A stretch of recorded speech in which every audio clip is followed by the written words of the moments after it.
박복래 여사님의 나이는 80입니다. 오늘은 평생을 보낸 낡고 정든 아파트를 떠나 새 집으로 이사하는 날이죠. 큰아들이 어머니, 이제 저희가 가까이서 모실게요. 공기 좋은 곳에서 편히 쉬세요라며 사준 아주 호화로운 전원주택이었습니다.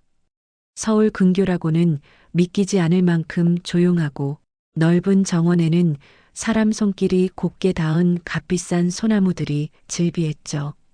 집안은 온통 반짝이는 새 것들이었습니다. 통유리창 밖으로 보이는 사계절 풍경이 그림 같았습니다. 복래 여사는 이 모든 것이 조금 낯설었습니다. 내가 이런 호사를 누려도 되나? 아들의 효심이 고맙기보다는 어딘지 모르게 부담스럽게 느껴졌죠. 그래도 자식 이기는 부모 없다는 옛말처럼 아들 내외의 성화에 못 이겨 결국 무거운 몸을 이끌고 짐을 쌌습니다.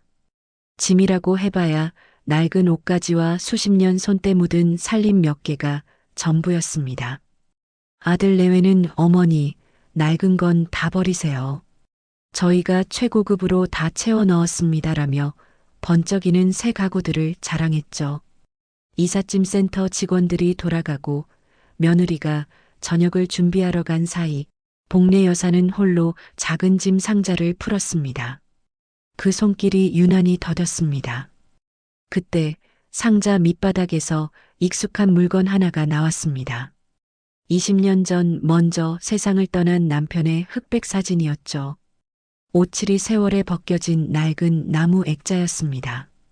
액자에는 이삿짐 먼지가 뽀얗게 앉아 있었죠. 복래 여사는 마른 수건으로 액자 유리를 천천히, 아주 천천히 닦아냈습니다. 유리가 깨끗해지고 사진 속 남편의 무뚝뚝하지만 속정 깊었던 얼굴이 선명하게 드러났습니다. 바로 그 순간이었습니다.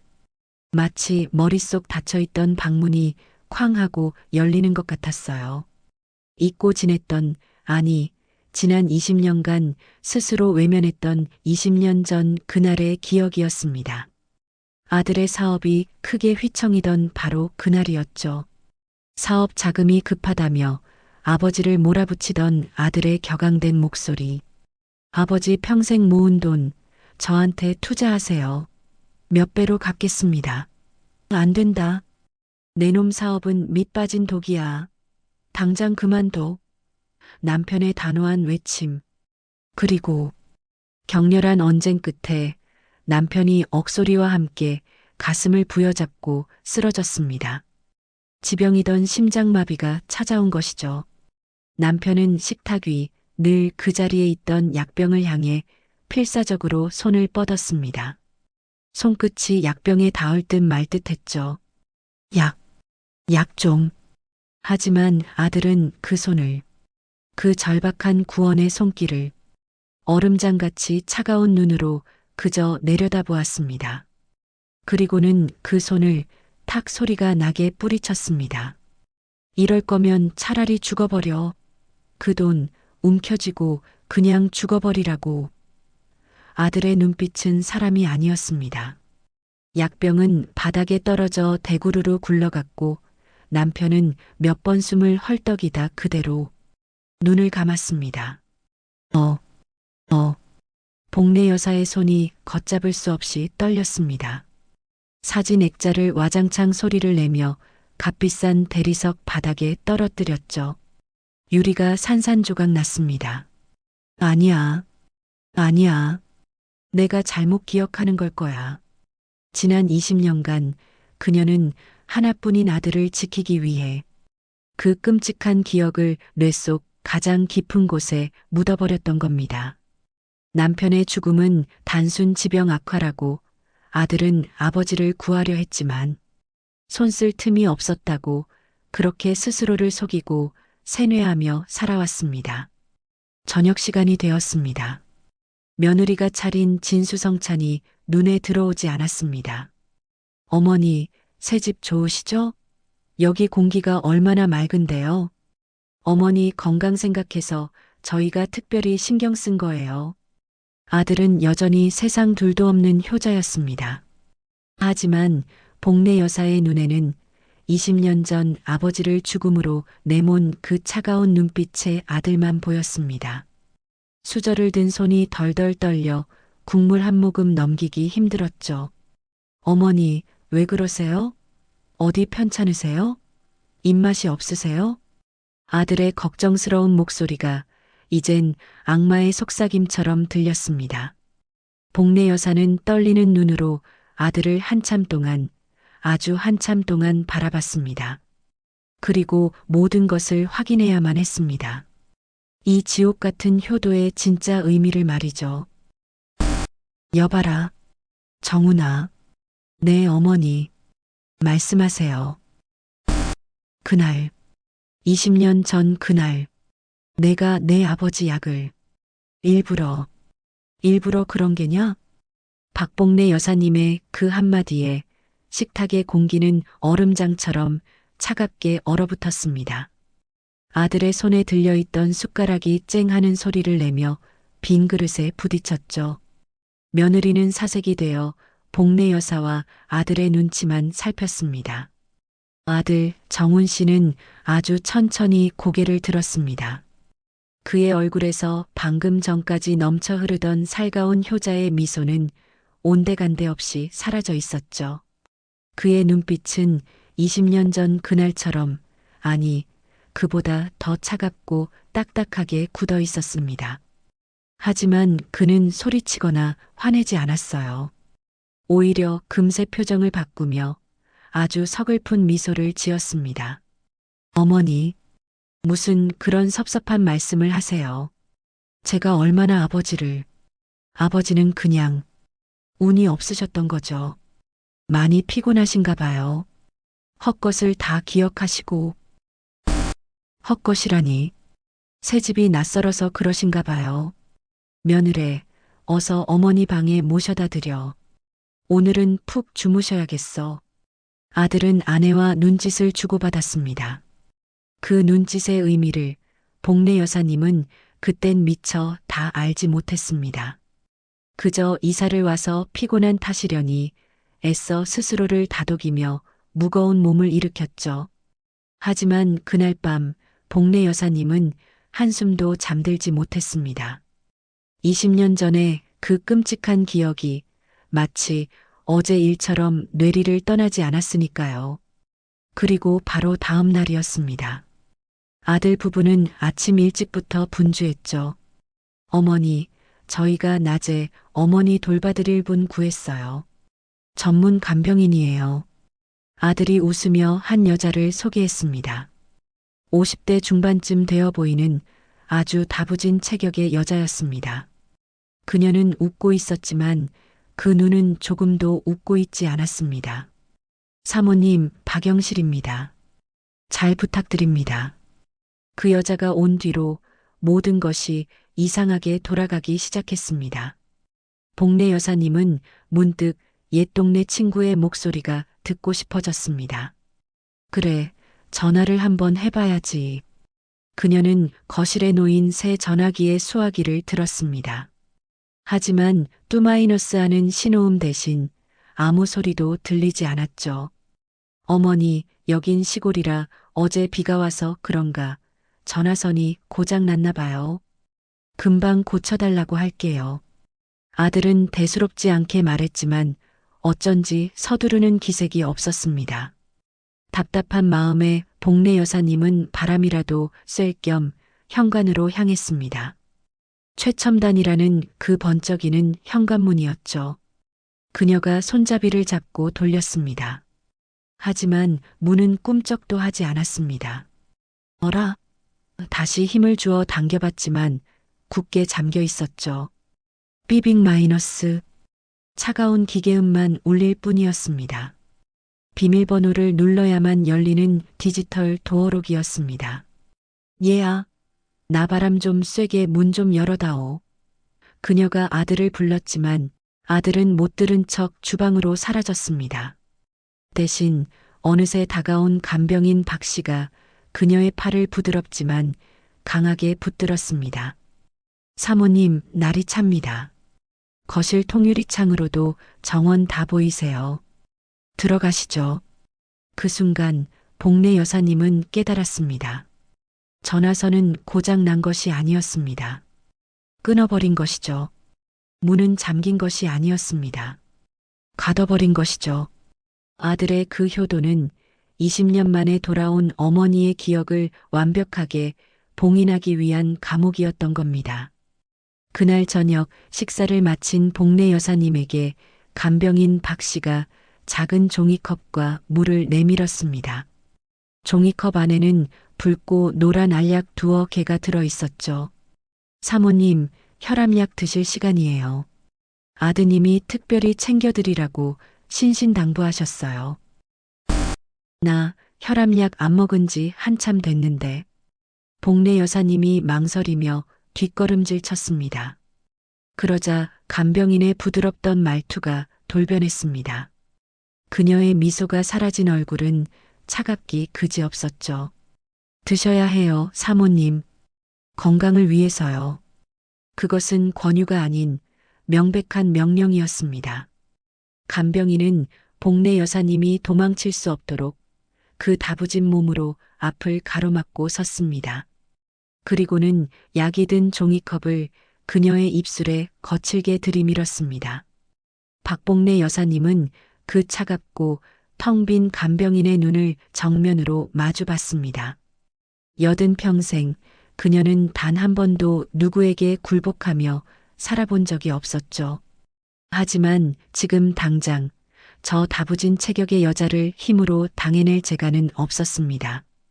복례 여사님은 이를 악무는 대신 힘없이 순응하는 척 입을 벌렸습니다. 아이고, 늙으면 약이 밥이구먼. 물이나 좀 더 줘요. 목이 메어서. 캑캑.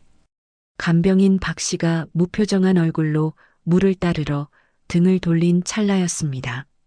복례 여사님은 잽싸게 그 붉은 알약을 혀 밑 가장 깊숙한 곳으로 밀어 넣었죠.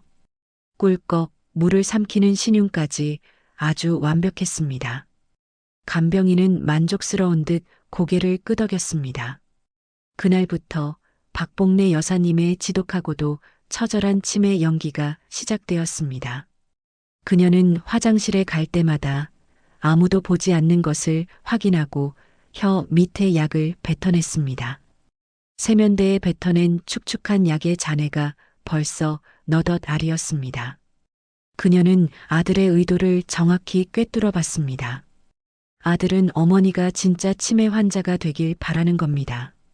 이 수상한 약이 20년 전에 그 끔찍한 기억을 다시 지워버릴지도 모른다는 공포가 밀려왔죠.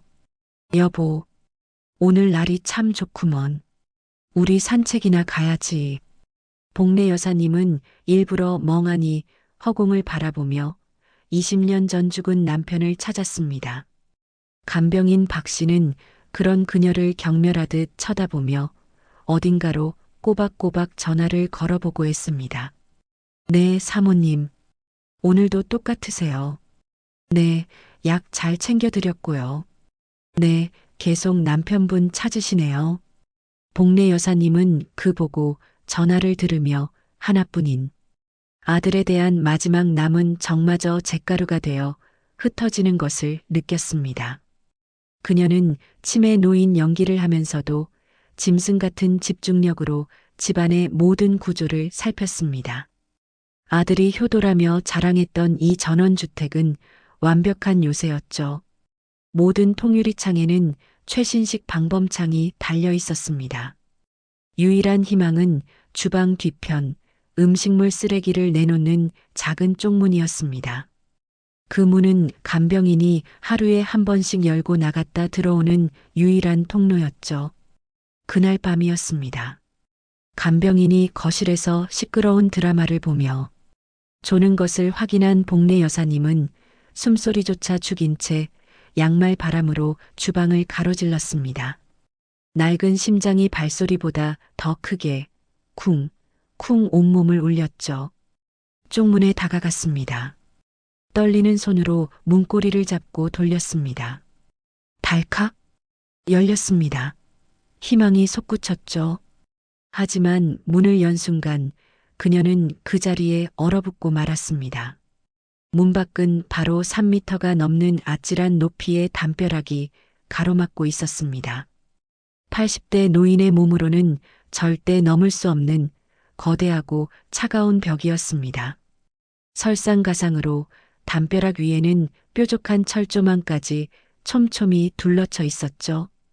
그녀는 그 자리에 주저앉았습니다. 나갈 수 없다. 이 집에서 스스로 나가는 것은 불가능했습니다. 그렇다면 방법은 단 하나뿐이었죠. 밖에서 외부의 공권력이 이 집 안으로 들어오게 만들어야 했습니다. 경찰, 119 구급대, 소방관, 누가 됐든 공적인 사람들이 이 감옥으로 들이닥쳐야 했습니다. 어떻게? 치매 노인이 헛소리한다고 하면 그만일 텐데. 머릿속이 복잡하게 엉켰습니다. 바로 그때였습니다. 삐비빅 마이너스 현관 도어록 소리가 요란하게 울렸습니다. 복례 여사님이 놀라 거실로 향하자 아들 부부가 환한 얼굴로 들어서고 있었습니다. 하지만 혼자가 아니었죠. 아들은 낯선 남자 2명을 데리고 들어왔습니다. 건장한 체격에 누가 봐도 병원 이송 요원처럼 보이는 남자들이었습니다. 아들의 손에는 하얀 서류 봉투가 들려 있었습니다. 어머니, 이제 병원에 가셔야죠. 의사 선생님이 기다리세요. 아들의 목소리는 꿀처럼 다정했지만 그 눈은 20년 전 그날처럼 차갑게 빛나고 있었습니다. 그녀의 첫 번째 중대 위기였습니다. 이야기의 한가운데 박복례 여사님의 가장 큰 위기가 닥쳤습니다.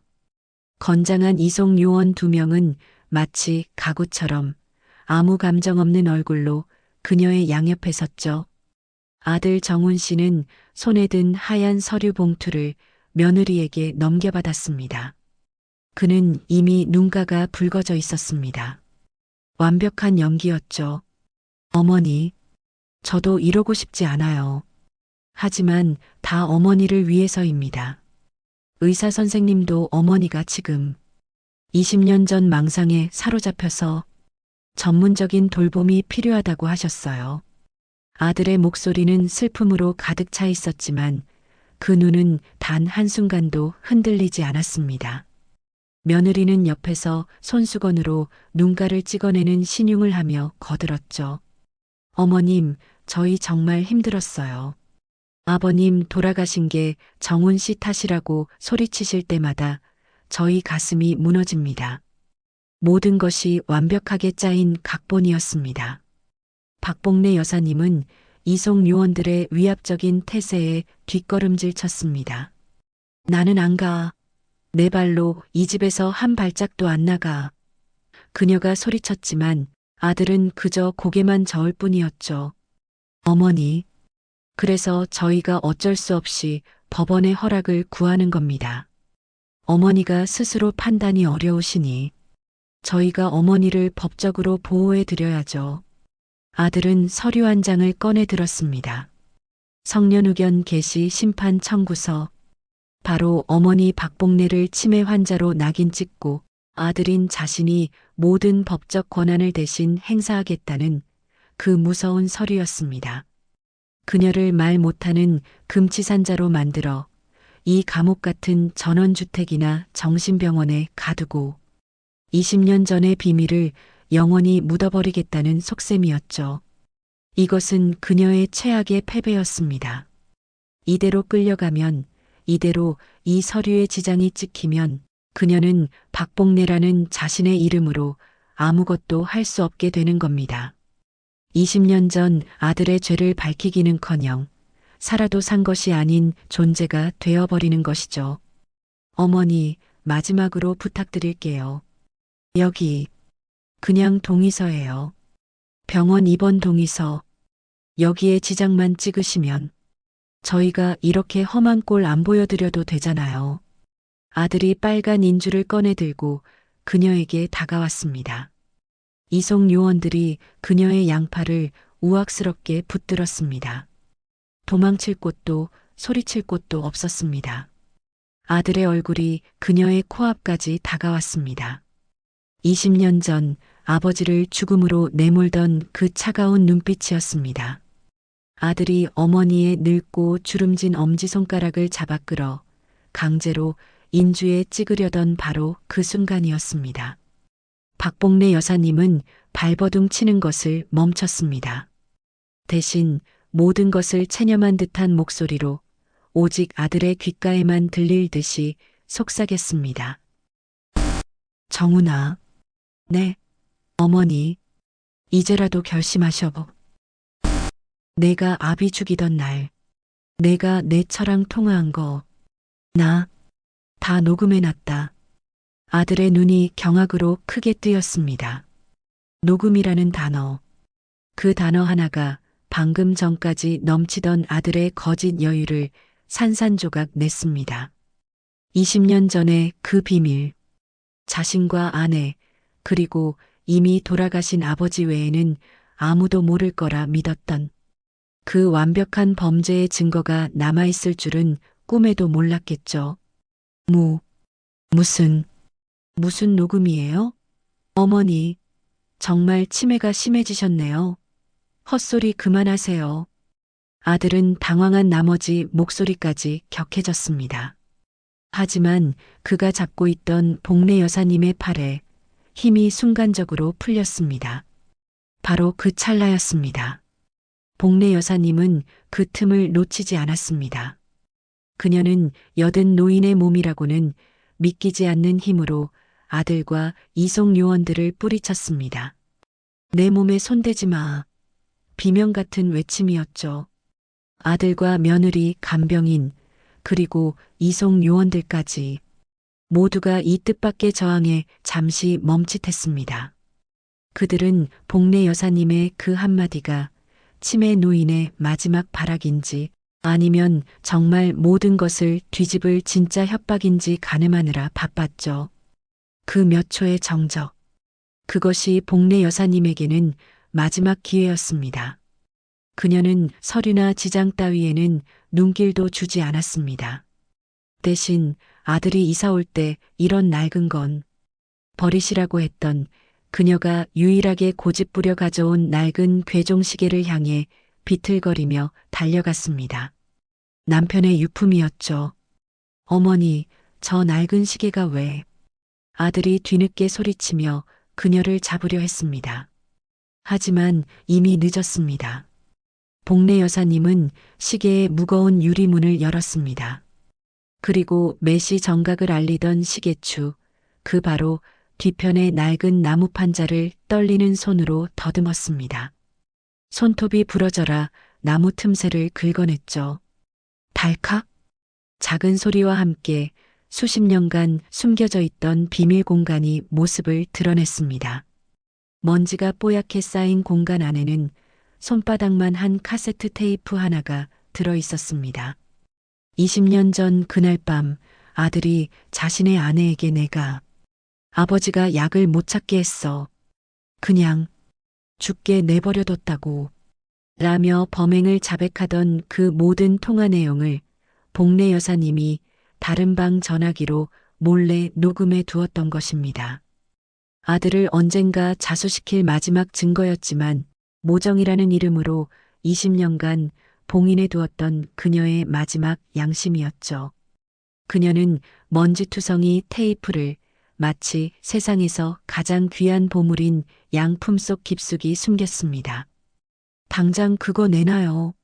어머니, 망령 드셨어요? 며느리가 날카로운 소리를 지르며 달려들었습니다. 하지만 복래 여사님은 그들을 돌아보지도 않았습니다. 그녀는 테이프를 확보하자마자 곧장 주방으로 향했습니다. 아들과 며느리는 그녀가 충격으로 쓰러지려 하거나 혹은 물이라도 마시려는 줄 알았겠죠. 이걸로는 부족해. 저들이 저걸 빼앗아 부수면 그만이야. 이걸로는 이 감옥을 나갈 수 없어. 그녀는 주방 싱크대로 다가갔습니다. 하지만 그녀의 손은 물컵으로 향하지 않았습니다. 그녀의 시선은 싱크대 한쪽에 놓인 노란색 액체가 가득 담긴 커다란 플라스틱 통에 고정되었습니다. 명절에 전 부칠 때나 쓰던 식용유 통이었습니다. 복례 여사님은 망설임 없이 그 1.8리터짜리 식용유 통을 집어들었습니다. 그녀의 눈은 더 이상 절망에 빠진 늙은 노인의 눈이 아니었습니다. 모든 것을 불태워버릴 각오를 다진 처절한 어미의 눈이었죠. 아들은 그제야 어머니의 진짜 의도를 깨닫고 안 돼, 라고 소리치며 달려들기 시작했습니다. 하지만 이미 복례 여사님의 다른 쪽 손은 아들이 가장 아끼는 서재의 문고리를 향하고 있었습니다.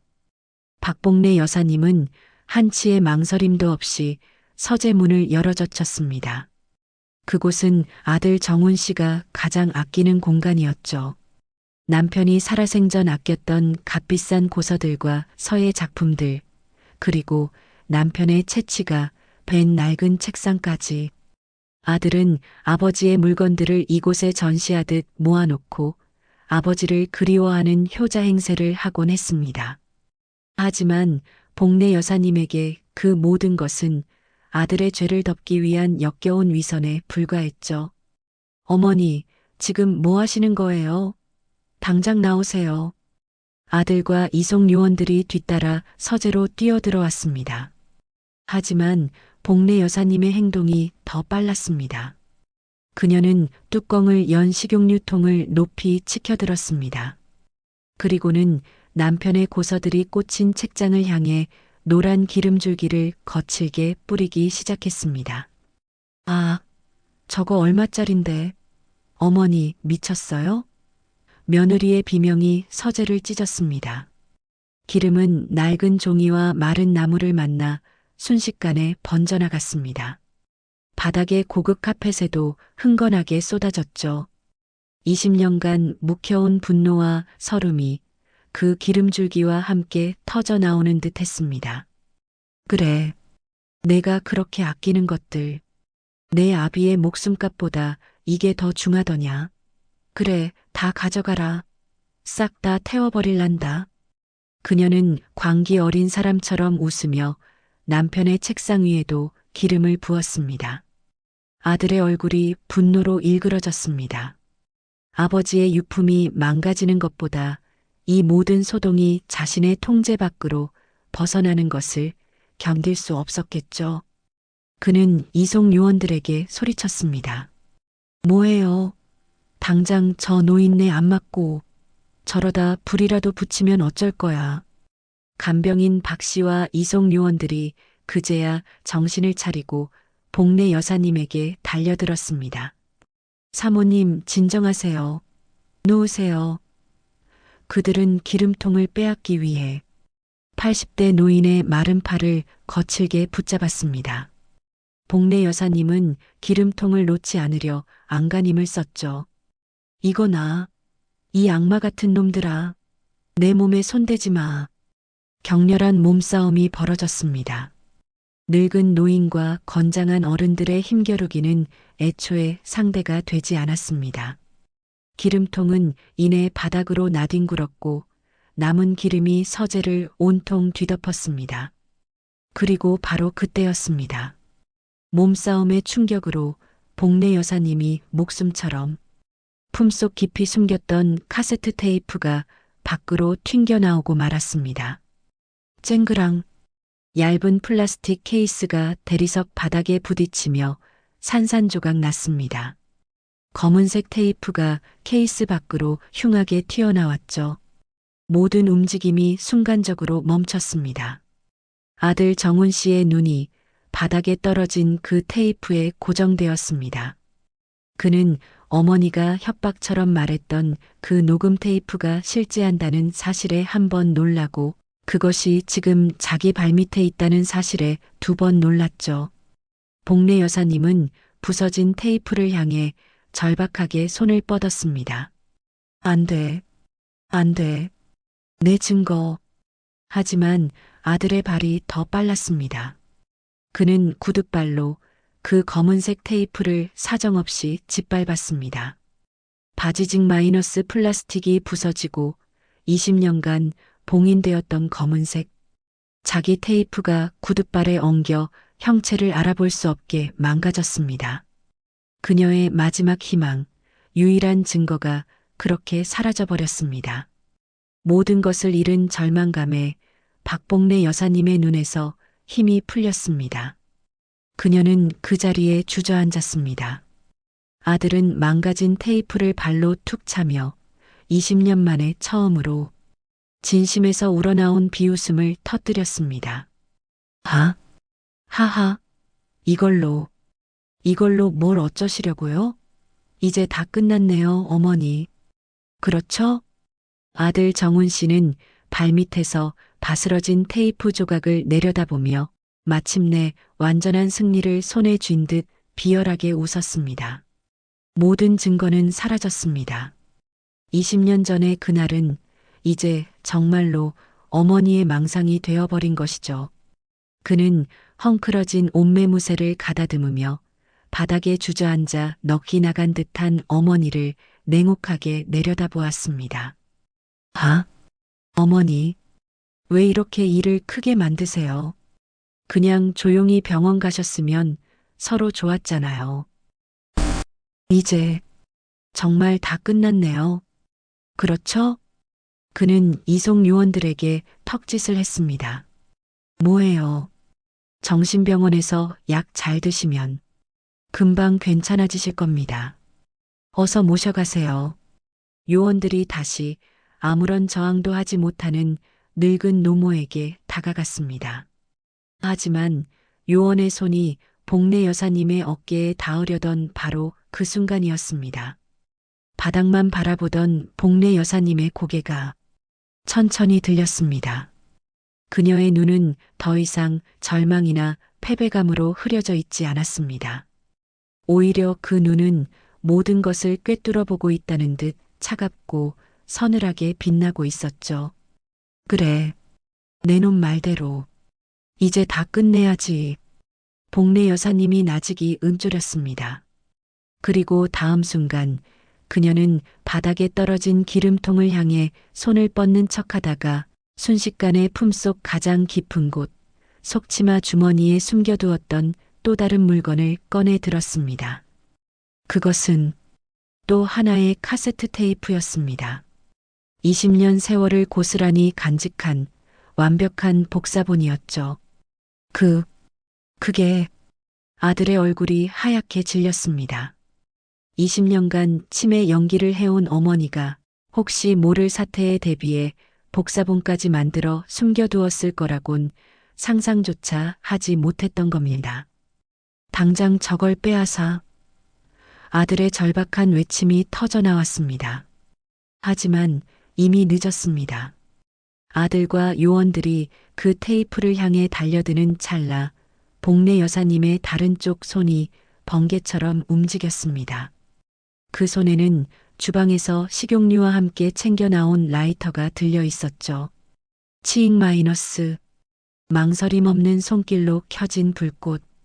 그녀는 그 불꽃을 아들이 소리 지르며 달려드는 것을 비웃기라도 하듯 식용유로 흥건하게 젖은 아버지의 낡은 책상 위로 던져버렸습니다. 화르르르르 마이너스. 기름을 만난 불길이 순식간에 괴물처럼 깨어났습니다. 불은 20년 묵은 낡은 고서들을 집어삼키고 기름을 따라 바닥의 카펫을 거쳐 순식간에 커튼으로 옮겨 붙었습니다. 서재는 순식간에 붉은 지옥으로 변해갔죠. 불이야, 불, 으악. 며느리가 공포에 질려 비명을 질렀고 이송 요원들과 간병인 박 씨도 순식간에 번지는 불길에 질겁하며 뒷걸음질 쳤습니다. 아들 정훈 씨만이 유일하게 불길보다 더 무서운 저 두 번째 테이프를 빼앗기 위해 어머니에게 손을 뻗었죠. 하지만 복래 여사님은 그 손길을 피해 불길이 치솟는 서재 벽 한쪽으로 달려갔습니다. 그곳에는 비상벨이 설치되어 있었습니다. 그녀는 망설임 없이 괴종시계를 뜯어내던 그 손으로 비상벨의 유리 덮개를 깨부쉈습니다.